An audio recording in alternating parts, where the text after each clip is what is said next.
ഈ V D Satheesan പറയുന്നത് ബി ജെ പിയും യു ഡി എഫും തമ്മിലാണ് പാലക്കാട് മത്സരം. അപ്പം ഈ വി ഡി സതീശൻ ബി ജെ പിയുടെ ഒരു നാവായിട്ട് ഇവിടെ പ്രവർത്തിക്കുന്നുണ്ടോ ഒരു തോന്നലുണ്ടോ?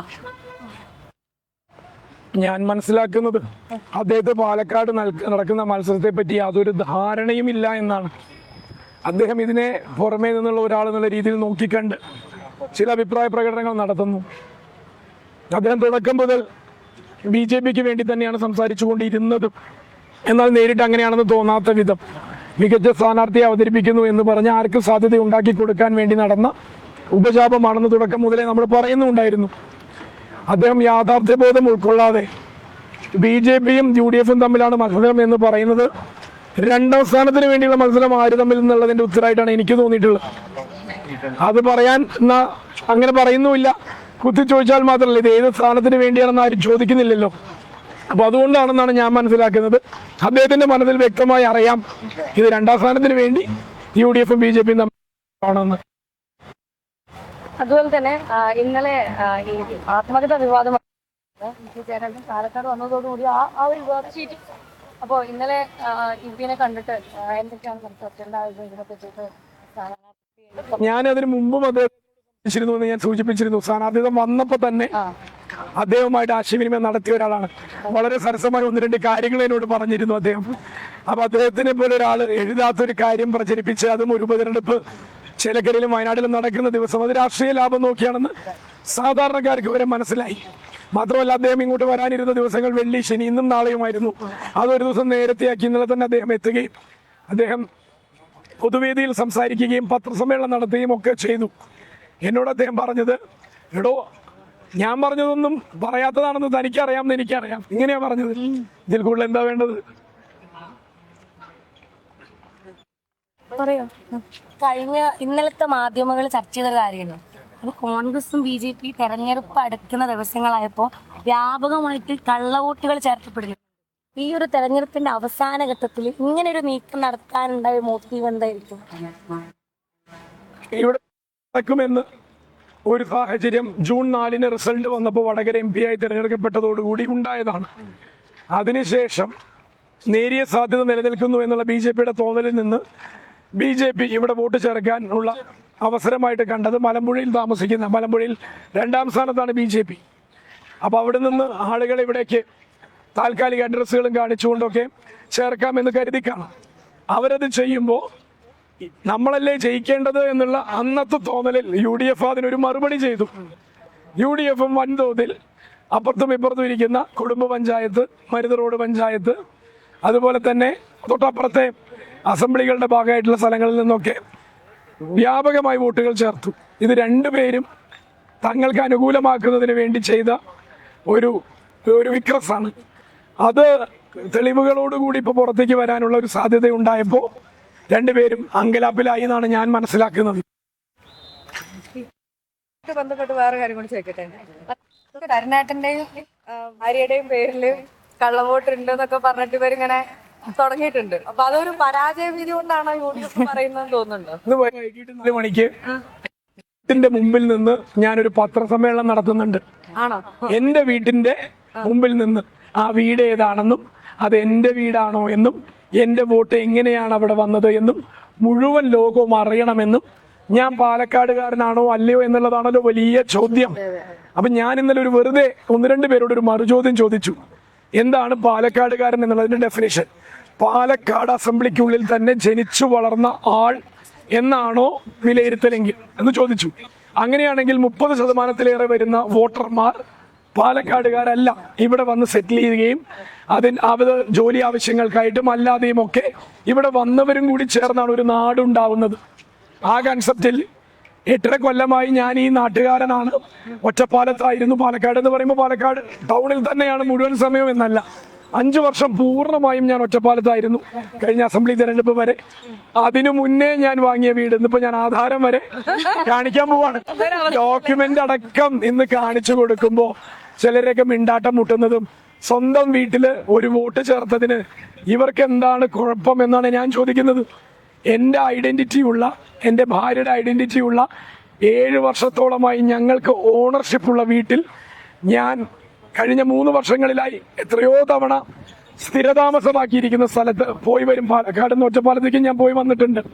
എൻ്റെ ഭാര്യ അവൈറ്റിസ് ആശുപത്രിയിൽ 2022-23 കാലഘട്ടത്തിൽ 11 മാസം വർക്ക് ചെയ്തപ്പോൾ പൂർണ്ണമായും പോയി വന്നിരുന്ന ഒരു വീട്ടിൽ നിന്നൊക്കെ വോട്ട് ചേർക്കാൻ ഞങ്ങൾ പാടില്ല എന്ന് പറഞ്ഞാൽ ഇനി നാളെ പറയും സരിനും സ്വാമി വോട്ട് ചെയ്യരുത് എന്ന്, അവർക്ക് അനുകൂലമല്ലാത്ത വോട്ടുകളൊന്നും ചെയ്യരുത് എന്ന് പറയുന്ന ഒരു പ്രതിപക്ഷമാണോ അല്ലയോ എന്ന് ഇന്ന് 4 മണിയോടുകൂടി നമുക്ക് തീരുമാനമാക്കാം.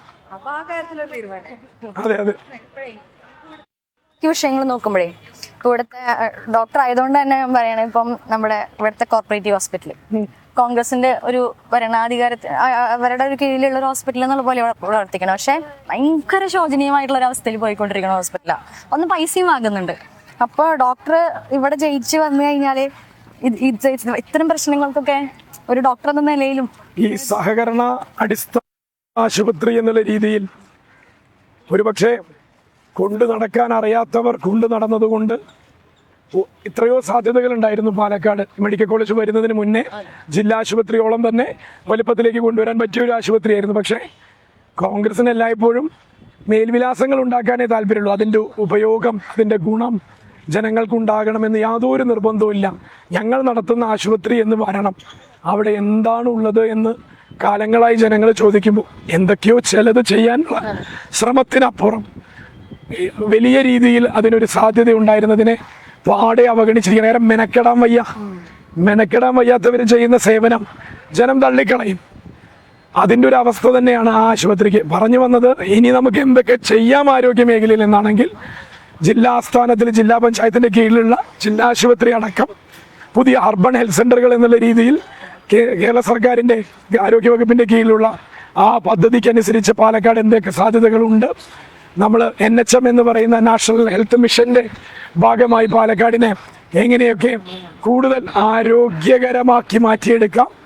എന്തിനേറെ പറയുന്നു, ഓപ്പൺ ജിമ്മുകൾ വളരെ വ്യാപകമായി കമ്മ്യൂണിറ്റി ഓണർഷിപ്പോടുകൂടി പ്രദേശവാസികളുടെ അവിടുത്തെ റെസിഡന്റ് അസോസിയേഷൻ്റെ ഒക്കെ ഓണർഷിപ്പോടുകൂടി, അതായത് ഉണ്ടാക്കാനുള്ള മുടക്ക് മുതലും സ്ഥലവും നമ്മൾ സർക്കാരും ഇതുപോലുള്ള ആളുകളും ചേർന്ന് നടപ്പിലാക്കി കഴിഞ്ഞാൽ അത് മെയിൻറ്റെയിൻ ചെയ്തു പോവുക എന്ന് പറഞ്ഞത്, ആ പ്രദേശത്തെ ഒരു 100-150 വീടുകൾക്ക് അത് വിട്ടുകൊടുത്താൽ അവർ പൊന്നുപോലെ നോക്കും.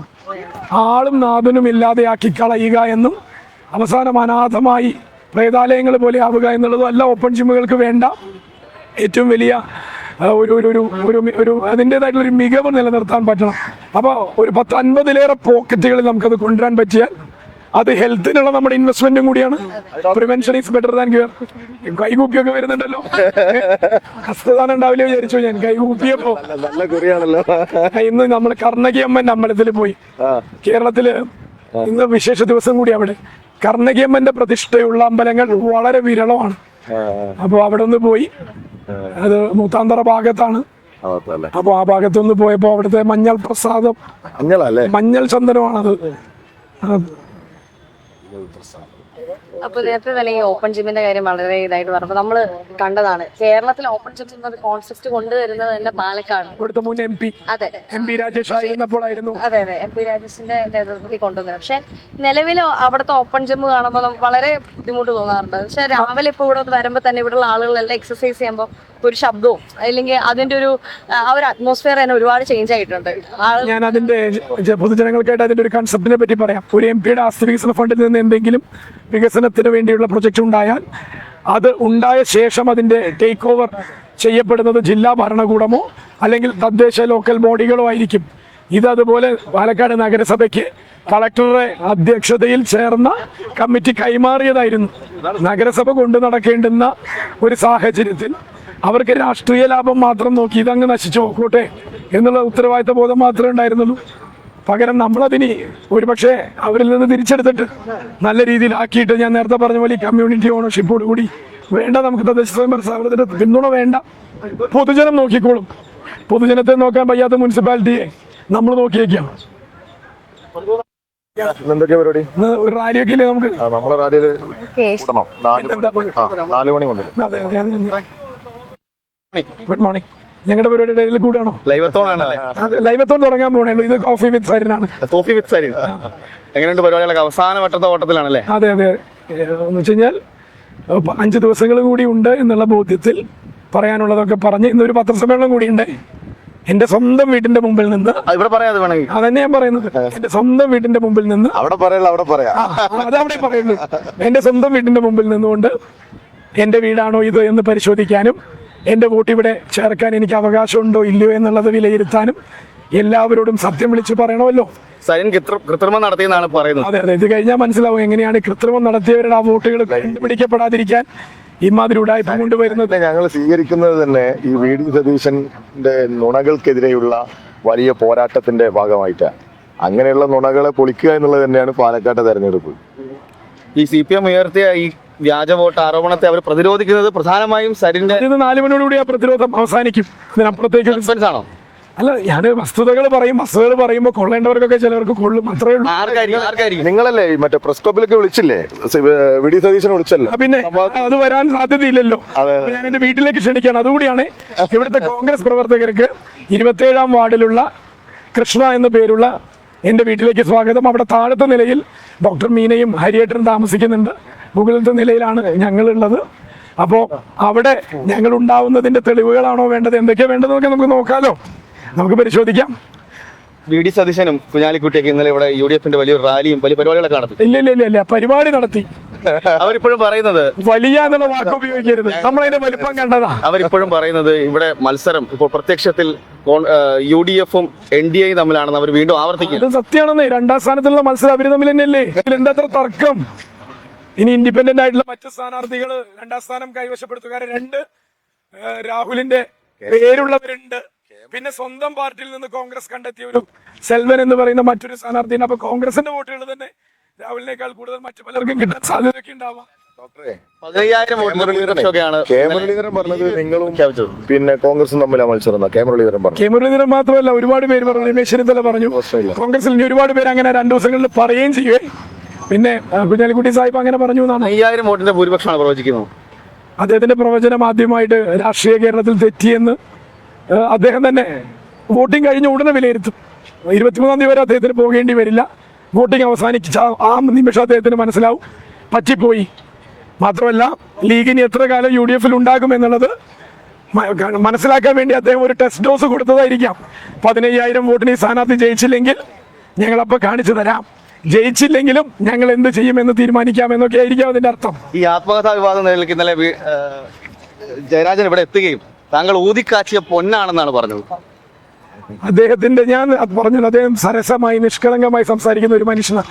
അദ്ദേഹത്തിന്റെ വായിൽ വാക്കുകൾ തിരികെ അദ്ദേഹത്തിന്റെ പേനയിൽ അദ്ദേഹം പറഞ്ഞു കൊടുത്ത ആളുകളിൽ നിന്ന് ഒരിക്കലും ഒരു പരാമർശം അങ്ങനെ ഉണ്ടാവാത്ത സാഹചര്യത്തിൽ രാഷ്ട്രീയം തന്നെ അങ്ങനെയല്ല അദ്ദേഹം ആ പുസ്തകത്തിൽ കൈകാര്യം ചെയ്തതെന്ന് പറഞ്ഞു. കേവലം എന്റെ വിഷയമല്ല, അതിലൊരുപാട് വിഷയങ്ങളെ വിവാദമാക്കാൻ അന്ന് ശ്രമിച്ചിരുന്നല്ലോ.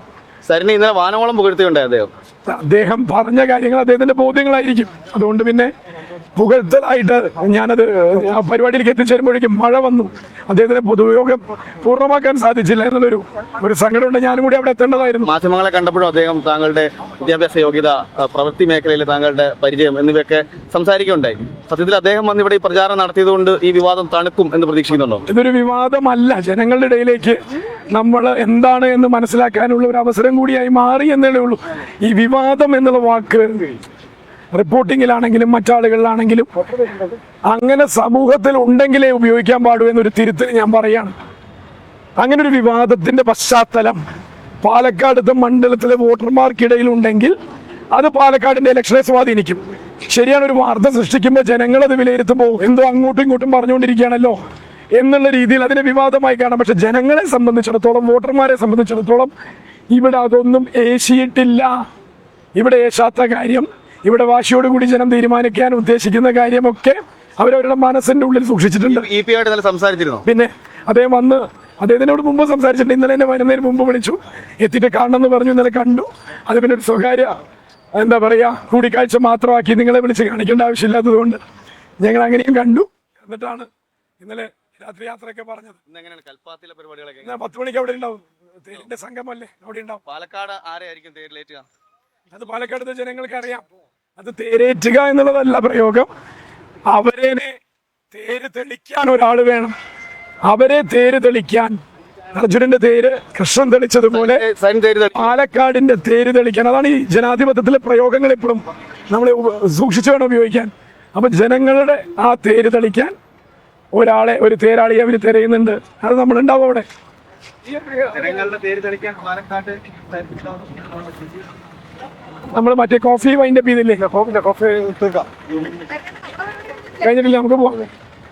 നമുക്ക് കോഫി കുടിച്ചോണ്ട് തീർക്കാം.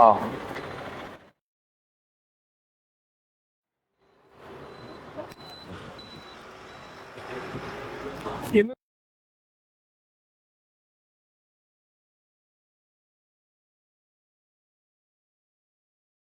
അല്ലാത്തവരാണെങ്കിൽ പറഞ്ഞ് ചെയ്യിപ്പിക്കുക. നമുക്ക് ചേച്ചി കാണിച്ചു കൊടുക്കണം നല്ലത് എങ്ങനെ സംഭവിക്കാന്ന്. നമസ്കാരം സാർ, മറക്കരുത്. വോട്ടൊക്കെ ആയോ? എവിടെ വീട്? അപ്പൊ ഇവിടെ വോട്ടില്ല. ഇവിടെ വോട്ടുള്ളവരോട് പറയാം ഡോക്ടറെ കണ്ടു എന്നുള്ളത് കേട്ടോ. ശരി, നമസ്കാരം. നമസ്കാരം ഉപ്പാ. ഉപ്പുണ്ടാവണേ. നമ്മളൊക്കെ പറയും. നമസ്കാരം. കൂടാണല്ലോ.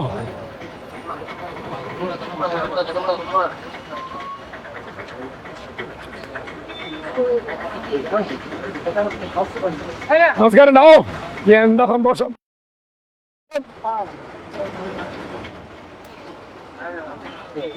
എന്നാ മലക്ക് 19 ഉണ്ട് ഇവിടെ. നേരത്തെ പോയി നേരത്തെ എത്തും. 20 ഉച്ച കഴിയുമ്പോഴേക്ക് എത്തുമോ? എന്നാ മലക്കുന്ന അതുകൊണ്ട് അതുപോലെ കുറച്ചൊന്ന് സാവകാശം എടുക്ക. അന്നിട്ട് 3:30 മുതൽ 4 മണി വരെ. അതെ, എന്നല്ല 4 മണിക്ക് റിലീസ് ചെയ്യണം. ആ മൂന്നാമത്തെ 900 കോടി രൂപയ്ക്കായി 900 പേർ 900 കോടി രൂപയ്ക്കായി 900 പേരിൽ കുറയാത്ത ആളുകൾ കാളവണ്ടി ചെയ്തത് കേന്ദ്രത്തിന്റെ ഇതിനെതിരായ 900 കോടി. അതാ പോയിന്റ്. നമ്മൾ സാറിന് ഇപ്പൊ കാണാം. പി സരിന്ന് പറഞ്ഞാൽ ഞാൻ ബൈറ്റ് തരില്ല. പി സരിന്ന് പറഞ്ഞാൽ ഞാൻ ബൈറ്റ് തരില്ല. ഡോക്ടർ പി സരിൻ തന്നെ പറയണം. പറഞ്ഞിട്ടുണ്ടല്ലോ അല്ലേ? ജയ കാപ്പി പറഞ്ഞിട്ടുണ്ടോ? പറഞ്ഞിട്ടുണ്ടല്ലോ അല്ലേ? നമസ്കാരം. കാപ്പി ചെയ്താ കാപ്പിന് കാപ്പിന് കാപ്പി ഒന്ന് മധുരടാത്തത് കേട്ടോ. എന്താ മധുരടാത്ത്? മധുര കേൾക്കാന്നുള്ളതൊക്കെ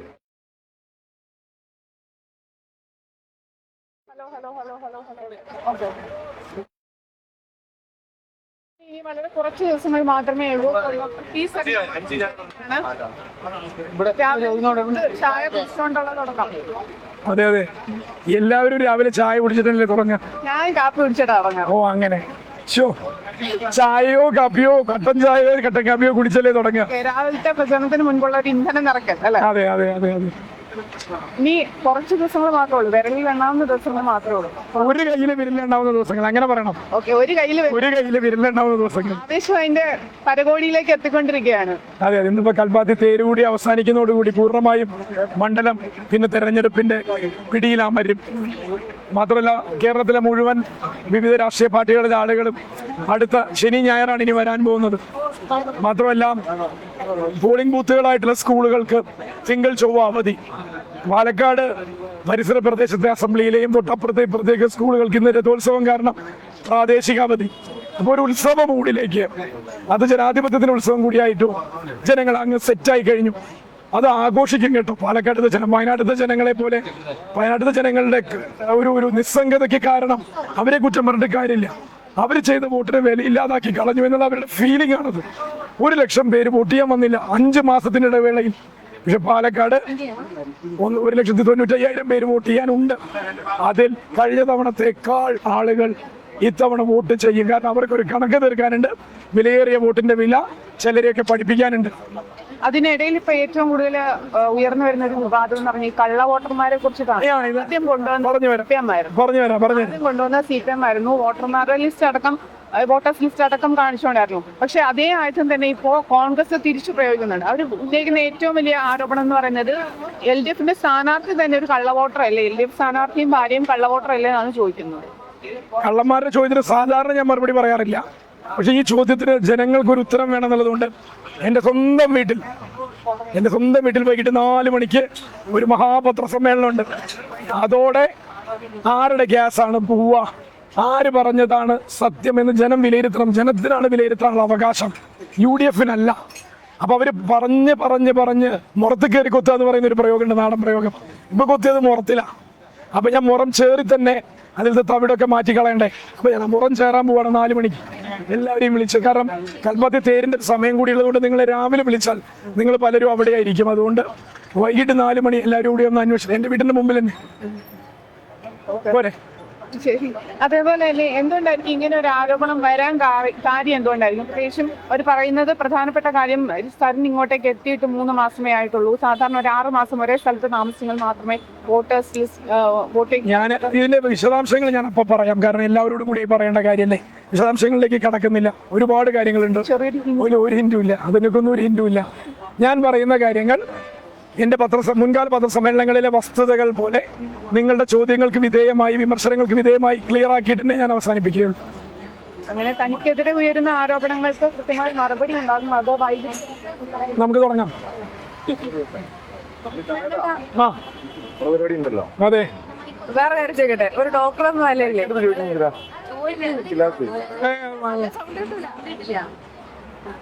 ഈ കയ്യിൽ പിടിക്കുക. അതിലങ്ങനെ പിടിക്കുക. മൈക്കൊക്കെ പിടിച്ചെടുക്കാറുണ്ട്. ഓ, അങ്ങനെ ശീലമായി പറയുന്നത്. അങ്ങനെയല്ല, നമ്മുടെ യുവജന സെക്രട്ടറി അങ്ങനെയല്ല. അത് പോയി. പണിയെടുക്കുന്ന യുവജന സെക്രട്ടറി, പണിയെടുപ്പിക്കുന്ന യുവജന സെക്രട്ടറി അല്ല. പിടിക്കും ചെയ്യും, മൈക്ക് പിടിച്ചും കൊടുക്കും. അതൊരു മാസമായിട്ടുണ്ട്. എന്തോ ചോദിക്കാൻ വന്നല്ലോ. ഫോട്ടോനെ കുറിച്ച് എന്താ പറയുന്നത്? ഇതൊരാധാര ഫോട്ടോയല്ലേ? അല്ല, രാഹുൽ മാമൂട് അതേതാ ഭാവം, അതേതാ ഭാവം. ആ നോട്ടത്തെ കുറിച്ച് നിങ്ങൾക്ക് എന്താണ് പറയാനുള്ളത്? ക്രൗര്യം ഒന്നും പറയാൻ പറ്റില്ല. അതിന്റെ അപ്പുറത്ത് എന്തോ ആണ്. മേലെ എന്താണ് അദ്ദേഹത്തിന് അങ്ങനെ ഒരു ചേതോവികാരം? തിരിച്ച് നമ്മൾ ചെയ്തതുപോലെ നമ്മൾ ഷേക്കാൻ കൊടുക്കാം, കെട്ടിപ്പിടിക്കാം, നമുക്ക് എല്ലാവരോടും ചിരിക്കാം. എനിക്ക് തോന്നുന്നു അദ്ദേഹത്തിന് മറുപടി കൊടുക്കാം. തീർത്ഥം സേവിക്കാന്നാ പറയാം, തീർത്ഥം കുടിക്കാന്നല്ല സേവിക്കാന്നാ പറയാം. അപ്പൊ അദ്ദേഹം ചിലപ്പോ ഇങ്ങനെയൊക്കെ വാങ്ങിയിട്ടുണ്ടാവാം. അപ്പൊ ഇങ്ങനെ വാങ്ങണ്ടല്ലേ എന്ന് ഇവൻ അത് പറയാലോ, ഇവൻ ഇത് പറയാലോ എന്നുള്ളൊരു വികാരമായിരിക്കാം. എനിക്ക് സംശയം, ആ ഫോട്ടോഗ്രാഫർ അദ്ദേഹം ഒരു വാർത്തയ്ക്കുള്ള ഒരു ഫോട്ടോ എടുത്തു, അത് പ്രസിദ്ധീകരിച്ചു. പക്ഷെ ഞാൻ മനസ്സിലാക്കുന്നത് അദ്ദേഹത്തിനെതിരെ വലിയ തോതിൽ ബുള്ളിങ് നടക്കുന്നു എന്നാണ്. മനോരമയിലെ ഫോട്ടോഗ്രാഫർ എടുത്തതല്ലേ? അല്ല, മാതൃഭൂമിയല്ലേ, മാതൃഭൂമിയാണ്. ഇത് മാത്രമല്ല, ഇവർക്ക് ഇഷ്ടമില്ലാത്ത റിപ്പോർട്ടർമാരെ വരെ ഫോൺ വിളിച്ച് ബന്ധപ്പെടുന്നു, ഒഴിവാക്കുന്നു. ഏറ്റവും രസകരമായ കാര്യം, മാധ്യമ സ്വാതന്ത്ര്യത്തെ കുറിച്ച് പറയുന്ന ആളുകള് അത് വിലക്കെടുക്കാൻ ശ്രമിച്ചു എന്ന് വരെ കേൾക്കുന്നുണ്ട്. സ്വാതന്ത്ര്യത്തിനപ്പുറത്തേക്ക് വിശാലമായ ജനാധിപത്യത്തെ കുറിച്ച് സംസാരിക്കുന്ന ആളുകളാണ് കോൺഗ്രസ്. ആ ജനാധിപത്യമാണ് മാധ്യമങ്ങളുടേത് പോലും. അതായത് റിപ്പോർട്ടറെ പോലും അവർക്ക് കാണുന്നത് പോലും വലിയ അസ്വസ്ഥതയും പ്രയാസവും ഉണ്ടാക്കുന്നു എന്നുള്ളതാണ്. അതാണ് ഇതിന്റെ പ്രശ്നം. ഇപ്പൊ ഇന്ന് വന്ന ഈ ID കാർഡ് വിഭാഗത്തിലൊക്കെ അത് ഞങ്ങൾ നേരത്തെ നിങ്ങൾ അപ്പുറത്ത് നിൽക്കുമ്പോൾ പറഞ്ഞപ്പോൾ നിങ്ങൾക്കും അതിനകത്തൊരു അന്നത്തെ ഒരു പ്രശ്നം ഉണ്ട്. നിങ്ങൾ സംഘടനക്കാലത്ത് പറഞ്ഞിട്ടുണ്ടാകും എന്നാണ് ഞങ്ങൾ കരുതുന്നത്. അതൊക്കെ ഉണ്ട്. ഒരുപാട് സുഹൃത്തുക്കൾ നമ്മളോട് കോൺഗ്രസിനകത്തുള്ളവർ ഇവരുടെ പ്രശ്നം ഞാൻ മനസ്സിലാക്കുന്നിടത്തോളം യൂത്ത് കോൺഗ്രസ് ഇലക്ഷൻ അട്ടിമറിക്കപ്പെട്ടതാണ് എന്ന് ഇനി നമ്മൾ തെളിയിക്കാൻ പോകേണ്ട ആവശ്യമൊന്നുമില്ല. അത് കോൺഗ്രസ്സുകാർ തന്നെ പറയും, ഈ ഇലക്ഷൻ ഒന്ന് കഴിഞ്ഞോട്ടെ. അതല്ല, അത് ചിലപ്പോൾ റദ്ദ് ചെയ്ത് കളയും. അന്ന് തന്നെ പത്തനംതിട്ടയില് ഈ കോൺഗ്രസ്സുകാരാണ് പരാതി പറയുന്നത്. അവർ ഇങ്ങനെയൊക്കെയാണ് തെരഞ്ഞെടുക്കപ്പെട്ടത്. കോഴിക്കോടുള്ള ഇവരുടെ ഒരു നാഷണൽ കോർഡിനേറ്ററും മറ്റോ, അദ്ദേഹത്തിന്റെ പേര് മറന്നു, അത് കേസ് കൊടുത്തു. അദ്ദേഹത്തെ പിന്നെ ഭീഷണിപ്പെടുത്തിയും പിന്നെ അദ്ദേഹത്തെ നാഷണൽ എന്തോ ഭാരവാഹിയാക്കി. അതോടെ അദ്ദേഹം പരാതി പിൻവലിച്ചു. അല്ല, ഇത് ഇവിടെ ഇങ്ങനെ തന്നെയാണ്. അതെ അതെ അതെ, പരാതിയുടെ സീരിയസ്നെസ് അനുസരിച്ച് പദവികളുടെ വലിപ്പം കൂടും. അതെ അതെ. പിന്നെ ഇവിടെ തന്നെ ഒരു പാലക്കാട് നിന്ന് സദ്ദാം ഹുസൈൻ ആക്ഷേപം ഉന്നയിച്ചിരുന്നു. സദ്ദാമിനെ തിരിച്ചെടുത്തു, വേഗം പേടിച്ചിട്ട് തിരിച്ചെടുത്തു. തെരഞ്ഞെടുപ്പ് ഇതൊന്നും ഞങ്ങൾ മാത്രം പറഞ്ഞല്ല, അന്ന് മുതലേ. പക്ഷെ ഇന്നലെ കണ്ടില്ല, ഞങ്ങൾക്ക് ഈ വിഷയം അന്നും അറിയില്ലല്ലോ. ഞങ്ങൾക്ക് ഈ വിഷയം കിട്ടണമെങ്കിൽ കോൺഗ്രസ് ഒന്നും കിട്ടണ്ടേ? ഈ ID കാർഡ് ഉണ്ടാക്കി, കാരണം സംഘടനാ തെരഞ്ഞെടുപ്പിന് വേണ്ടി ഇന്ത്യൻ വോട്ടർ ID ഉപയോഗിച്ചതാണല്ലോ.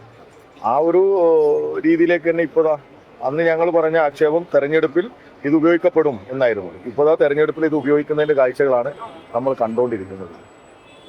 അതിലാണ് ഇപ്പൊ അവര് പിന്നെ എന്തോ കിട്ടിപ്പോയി എന്നുള്ള നിലക്ക് നിങ്ങളുടെ പിന്നെ അത് 4 മണി വരെ ഉള്ളൂ അതിന്റെ ആയുസ്. അതെ അതെ അതെ അതെ, അതിന്റെ ആയുസ് 4 മണി വരെ ഉള്ളൂ എന്തായാലും. സാറിനായിട്ട് ഇന്നലെ തന്നെ ഇപ്പൊ കോൺഗ്രസിന്റെ മഹിളാ കോൺഗ്രസിന്റെ നേതാവ് ഇങ്ങോട്ടേക്ക് വന്നിട്ടുണ്ട്. അതായത് ആ രാഷ്ട്രീയം ഉപേക്ഷിച്ച് അവിടുത്തെ അവരുടെ ഗ്രൂപ്പ്സോ അതുപോലെ ഉപേക്ഷിച്ചിട്ടാണോ വന്നത്. ഇനി ഇതുപോലെ കോൺഗ്രസ് ആളുകൾ വരും വിചാരിക്കുന്നു? കോൺഗ്രസ് ആളുകള് ഈ ഇലക്ഷന് ശേഷം വരാൻ പോകുന്നത് നമുക്ക് കയ്യും കണക്കും ഉണ്ടാവില്ല. കാരണം ഈ ഇലക്ഷന്റെ റിസൾട്ട് കൂടി അവരെ വേട്ടയാടും. എന്തിനു വേണ്ടിയാണ് ഇനി കോൺഗ്രസിൽ നിൽക്കുന്നത് എന്നുള്ള ചോദ്യം അധികാരത്തിന് വേണ്ടി നിൽക്കുന്നവരെ പോലും നിരാശപ്പെടുത്തും. സാധാരണക്കാരായ കോൺഗ്രസ്സുകാർ പ്രവർത്തനം അവസാനിപ്പിക്കും. അവരിലേക്ക് തന്നെ ചുരുങ്ങും. അല്ലെങ്കിൽ ആത്മാർത്ഥമായി പൊതുജന സേവനം ആഗ്രഹിക്കുന്നുണ്ടെങ്കിൽ അവർ ഇടതുപക്ഷത്തിനോട് ഐക്യപ്പെടും. ഒരു തർക്കവുമില്ല. നമ്മളെപ്പോഴും പറയില്ലേ കോൺഗ്രസിനകത്തൊരു ഇടതുപക്ഷ മനസ്സെന്ന്. ഇനി ഇടതുപക്ഷത്തിന്റെ ഉള്ളിൽ കോൺഗ്രസ് മനസ്സുള്ളവർ ഉണ്ടായി തുടങ്ങിയാൽ നമ്മൾ സ്വാഗതം ചെയ്യണം. അതാ ഇ പി നിങ്ങളെ കുറിച്ച് പറഞ്ഞു. നല്ല കോൺഗ്രസ്സുകാർ ഇടതുപക്ഷമാകുമ്പോ നമ്മൾ സ്വീകരിക്കണം. കോൺഗ്രസിന്റേതായിട്ടുള്ള ബാക്കി പുഴുക്കുത്തുകളൊക്കെ അവിടെ കളഞ്ഞിട്ട് വേണം ഇങ്ങോട്ട് വരാനെന്ന് മാത്രം. അതെ കോൺഗ്രസ് മറ്റേ ബേസിക് സ്വഭാവം അവിടെ വെച്ചിട്ട് വേണം ഞാന് എല്ലായിടത്തും പറഞ്ഞതേ വായിച്ച് കോൺഗ്രസ് ആയ ആളാണ് ആര് ഡോക്ടർ സരീൻ. ആ വായിച്ചറിഞ്ഞ അറിവോ മറ്റൊന്നും അല്ല. ഇപ്പൊ ജീർണിച്ച കോൺഗ്രസ് ആണ്, വായിച്ച കോൺഗ്രസ് അല്ല, ജീർണിച്ച കോൺഗ്രസ് ആണ് എന്ന് മനസ്സിലാക്കി തിരിച്ചു വന്നതാണ് ഞങ്ങൾ പറയുന്നത്. അതുപോലെ വരുന്ന ഈ കോൺഗ്രസിന്റെ ഉപജാപക സംഘങ്ങളിലൊക്കെ പ്രയാസമുള്ള ആളുകൾ ഞങ്ങളെ കൂടെ വന്നാൽ നമ്മൾ എപ്പോഴും അവരെ സ്വീകരിക്കില്ല. മാത്രമല്ല കോൺഗ്രസിന്റെ സംഘടനാ സ്വഭാവം മാറി RSS വൽക്കരിക്കപ്പെട്ട് കഴിഞ്ഞു. അപ്പൊ ഇനി കോൺഗ്രസിൽ നിൽക്കുന്നത് സംഖ്യയാവുന്നതിന് തുല്യമാണ്. അങ്ങനെ ഒരു കാഴ്ചപ്പാട് അതിനുള്ളിൽ ഒരു വലിയ ആളുകൾക്കുണ്ട്. അത് ഒട്ടും ജനാധിപത്യവാദികളായിട്ടുള്ള ചില മനുഷ്യർക്ക് അത് സഹിക്കാൻ പറ്റാത്ത അവസ്ഥയിലേക്ക് എത്തുന്നുണ്ട്. അതും ഒരു കാരണമാണ്. വസീഫൊക്കെ ചോദിച്ചതിന്റെ ഒരു സബ് ക്വസ്റ്റ്യൻ ആയിട്ട് IAS പോലെ അത്രയും ക്വാളിഫിക്കേഷൻ ഉള്ള ഒരാള് പെട്ടെന്ന് ഒരു സുപ്രഭാതത്തില് നേരെ അതെല്ലാം അവസാനിച്ച് രാഷ്ട്രീയ പ്രവർത്തനത്തിലേക്ക് വരുന്നു. എന്തായിരുന്നു ഇൻഫ്ലുവൻസ്?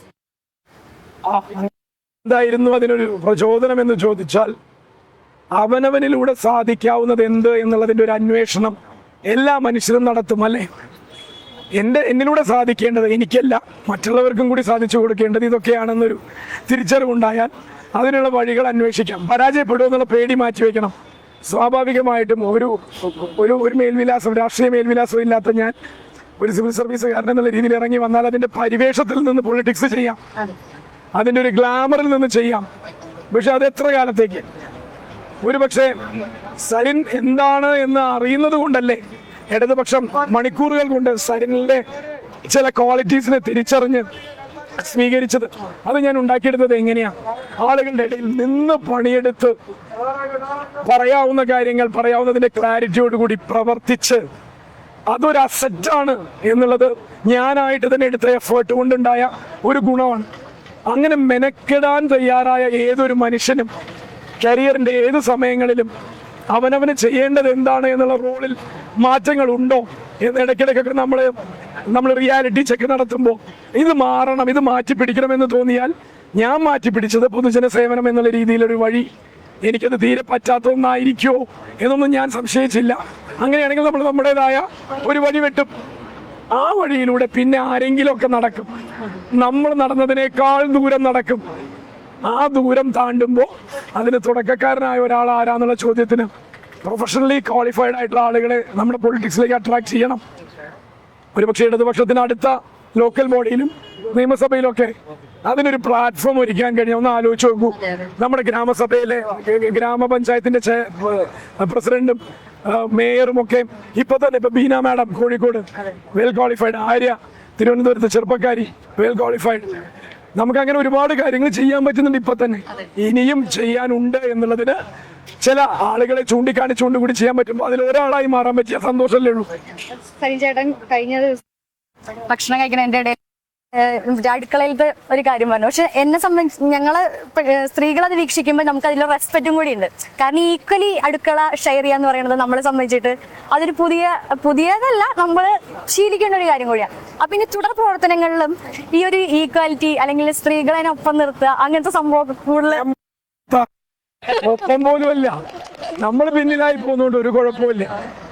സ്ത്രീ ശാക്തീകരണം നടത്തേണ്ടത് പുരുഷന്മാരാണെന്ന് വിശ്വസിക്കുന്ന ആളാണ് ഞാൻ. വിമൻ എംപവർമെന്റ് സംഭവിക്കേണ്ടത് സ്ത്രീകളുടെ ഇടയിൽ നിന്ന് തന്നെയാണെങ്കിലും അതിന് കാരണക്കാരാവേണ്ടത് പുരുഷന്മാരാണ്. അവിടെ സപ്പോർട്ട് എന്നുള്ള വാക്ക് തെറ്റാ. അവർക്കുള്ള സ്വാതന്ത്ര്യം ആസ്വദിക്കണം. അത് അനുവദിച്ചു കൊടുക്കുക എന്നോ വകവെച്ചു കൊടുക്കുക എന്നുള്ള പ്രയോഗം പോലല്ല. എല്ലാവർക്കും ഉള്ളൊരു ഇൻഡിവിജ്വൽ ലിബർട്ടി ഇല്ല. ആ വാക്ക് ലിബർട്ടി എന്നാ. സ്വാതന്ത്ര്യത്തിന് അവിടെ വരുമ്പോൾ അർത്ഥം കുറച്ചുകൂടി മാറും. ആ ലിബർട്ടി, ഒരു സ്ത്രീയുടെ ലിബർട്ടി അവരാസ്വദിക്കുമ്പോൾ പുരുഷൻ അതിന്റെ കൂടെ നിന്ന് നിന്നാൽ മാത്രം മതി. അല്ല അത് നിങ്ങളെ ലൈഫ് സ്റ്റൈൽ ആ ഒരു ഇത് കാണുമ്പോ നമുക്ക് അറിയാം. കുറച്ചും കൂടെ പേഴ്സണൽ ആയിട്ടൊരു ചോദ്യമാണ്. ഇത്രയും സ്ഥാനാർത്ഥിത്വം ഈ ഒരു തിരക്കും കാര്യങ്ങളുടെ ഇടയിൽ വൈഫിന് മിസ് ചെയ്യുന്നുണ്ട്? സൗമ്യ എത്തി നിങ്ങൾ അറിഞ്ഞില്ല? സൗമ്യ മണ്ണാർക്കാട് ഇന്നലെ രാത്രി കോഴിക്കോട് പാപ്പുവിന് പരീക്ഷ കോഴിക്കോട് വിമാനം ഇറങ്ങി ഇന്നിപ്പോ മണ്ണാർക്കാട് ഉണ്ട്. ഉച്ചയോടുകൂടി ഇവിടെ ഉണ്ടാവും. അല്ല, ഈ ഷാർജയിൽ പേഴ്സണലാണ് എന്നാലും ചോദിക്കുകയാണ്, നമുക്ക് ഈ സരിനേട്ടൻ എന്ന് വിളിക്കാനുള്ള ഒരു സാധനം ഉണ്ട് എന്നുള്ളതോട് ചോദിക്കാം. പെട്ടെന്ന് ഒരു സർപ്രൈസ് വിസിറ്റ് കൊടുത്ത അങ്ങനെയല്ല, ഞാൻ ആ അജ്മാനിലൊരു നമ്മുടെ മാസ് എന്ന് പറയുന്ന സംഘടനയുടെ ഒരു ഇലക്ഷൻ കൺവെൻഷൻ ഉണ്ടായിരുന്നു. അപ്പൊ അതിന് പോകുമ്പോൾ ഷാർജ പുസ്തകോത്സവം കാണാം, സൗമ്യയുടെ അന്നൊരു പുസ്തക ലോഞ്ചും ഉണ്ട്. അപ്പൊ അതിന്റെ ഒരു ദിവസം അങ്ങനെ ക്രമീകരിച്ചു. അങ്ങനെ നമ്മുടെ രാഷ്ട്രീയമല്ലേ പോരാട്ടം, ഒപ്പം കൂട്ടേണ്ട ആവശ്യമില്ല. സൗമ്യയുടെ വഴിക്കെങ്കിൽ സൗമ്യ ചെയ്തോളും. ഇവര് പറഞ്ഞെന്താ വെച്ചാൽ സൗമ്യക്ക് താല്പര്യം സൗമ്യ വരട്ടെ, സൗമ്യയുടെ വഴിക്ക് ചെയ്തോളും. നമ്മള് ഒപ്പം കൂട്ടേണ്ട ഒരു ആവശ്യം വരും തോന്നുന്നില്ല. പക്ഷെ വേറെ കാര്യം കേട്ടോ, നിങ്ങളെ അതായത് ഡോക്ടർ പി സരിൻ എന്നൊരു പൊതുപ്രവർത്തകൻ നമ്മൾ ശ്രദ്ധിക്കാൻ തുടങ്ങിയ ഒരു സമയമുണ്ടല്ലോ. അപ്പോൾ നിങ്ങൾ LDF വന്നപ്പോൾ മാത്രമല്ല മുമ്പും. അപ്പം നമ്മളെ പോലെയുള്ള കുറച്ച് കുട്ടികളെ ഏറ്റവും കൂടുതൽ ആകർഷിച്ച ഒരു ഘടകം എന്ന് പറഞ്ഞാൽ ഒരു ഗ്ലാമർ ജോലി വിട്ടിട്ട് അവനടുത്ത് ചോദിച്ച ചോദ്യം ഞാൻ ചോദിക്കാൻ വിചാരിച്ചാണ്. പക്ഷെ അതിൽ നിങ്ങൾക്കൊരു കൺഗ്രാറ്റ്. കാരണം ആ ഒരു മനസ്സുണ്ടല്ലോ, അത് നമുക്കറിയാലോ. ഈ UPSC ആസ്പിറൻസ് ഒക്കെ നമ്മുടെ കൂടെയുള്ള ആൾക്കാരൊക്കെ ഇങ്ങനെ ഇതിനു വേണ്ടി എടുക്കുന്ന എഫേർട്ടുകൾ, അപ്പൊ ആ ഒരു ഇതിലെത്തിയിട്ട് ഇങ്ങോട്ട് വരാനുള്ള ഒരു സാധനം ഉണ്ടല്ലോ, അതൊരു ഒരു മനുഷ്യൻ അയാളുടെ എഫേർട്ടുകൾ മധ്യവയസ്സിലേക്ക് എത്തുമ്പോൾ സാധാരണ ഇതിങ്ങനെയൊക്കെ മതി എന്ന് തോന്നുന്നതിനെ പൊളിച്ചെഴുതാൻ പറ്റുമോ എന്ന് ശ്രമിക്കുന്ന ഏറ്റവും വലിയ സമൂഹം ബിസിനസ്സുകാരും പൊളിറ്റീഷ്യൻസും. കാരണം അവരെപ്പോഴും അപ്ഡേറ്റഡ് ആവുകയും സമൂഹത്തിനനുസരിച്ച് അവരിൽ മാറ്റങ്ങൾ വരികയും അവർ എഫേർട്ട് എല്ലാ സമയവും ഇട്ടുകൊണ്ടിരിക്കും. നേരെ മറിച്ച് ഒരു സ്പോർട്സ് പേഴ്സൺ അയാളുടെ പീക്കും പ്രൈമും കഴിഞ്ഞാൽ പിന്നെ അയാളുടെ ഫിറ്റ്നസ് മെയിൻറ്റെയിൻ ചെയ്യാൻ മാത്രമേ സ്പോർട്സിലൂടെ പോകാൻ പറ്റൂ. പെർഫോം ചെയ്തുകൊണ്ടിരിക്കുന്നതിൽ കഴിയുകയാണ്. കലാകാരനും പറ്റും, കലാകാരന് പക്ഷെ അപ്പോഴേക്കും വേഷപ്പകർച്ച സംഭവിക്കും, റോളുകൾ മാറും. പക്ഷെ ചെയ്യുന്ന റോളിൽ അതുപോലെ തന്നെ ചെയ്യാൻ പറ്റുന്ന രണ്ട് വിഭാഗം എഫേർട്ട് ഇട്ടുകൊണ്ടിരിക്കുന്ന നിർബന്ധമുള്ള രണ്ട് വിഭാഗങ്ങൾ ഞാൻ കണ്ടിരിക്കുന്ന പൊളിറ്റീഷ്യൻസും ബിസിനസ്സുകാരുമാണ്. കാരണം അവർക്ക് അവരുടെ ബിസിനസ്സിൽ ഉയർച്ച ഉണ്ടാകണം, ചെയ്യുന്നത് മാറ്റി ചെയ്യണമെങ്കിൽ എഫേർട്ട് ഇട്ടുകൊണ്ടിരിക്കണം. എഫേർട്ട് സ്വിച്ച് ഓഫ് ചെയ്യാത്ത രണ്ട് വലിയ വിഭാഗങ്ങളാണ് ഈ രണ്ട് കൂട്ടരും. ഉഷാറാവട്ടെ. ഒരുപാട് ജനങ്ങൾക്ക് കൊടുക്കാനുള്ള നമ്മുടെ ഉറപ്പുകൾ എന്താണ്, എങ്ങനെ നമ്മൾ വാക്ക് പാലിക്കാൻ പോകുന്നു എന്നുള്ള കാര്യങ്ങളൊക്കെ ചെയ്യാൻ പോവാണ്. നിങ്ങൾ അവിടെ എവിടെയെങ്കിലും ഉണ്ടാവും, എങ്ങനെ ഞാൻ പരിചയപ്പെടുത്താം ഇന്ന് വൈകിട്ട്. ആശംസകളും